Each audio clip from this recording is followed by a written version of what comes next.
تو ان میں سے ایک کہے گا کہ انشاءاللہ کل کریں گے، تو انشاءاللہ کی برکت سے وہ دیوار وہاں کی وہاں ہی رہے گی، اور اگلے دن یہ دیوار کو توڑ کر آزاد ہو جائیں گے اور دنیا میں پھیل جائیں گے، ہر طرف تباہی مچا دیں گے۔ ان کا جب ایک گروہ دریا سے گزرے گا تو دریا کا سارا پانی ختم کر دے گا، اور جب دوسرا گروہ آئے گا تو کہے گا یہاں کبھی پانی تھا ہی نہیں،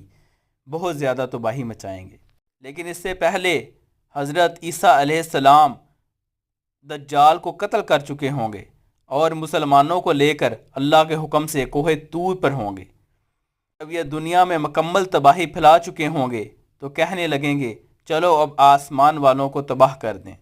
پھر حضرت عیسیٰ علیہ السلام اللہ سے دعا کریں گے اور اللہ تعالیٰ یجوج مجوج کی گردنوں میں ایک کیڑا پیدا کر دے گا، جس کی وجہ سے یہ سب ہلاک ہو جائیں گے، ہر طرف ان کی لاشیں ہی لاشیں بکھر جائیں گی۔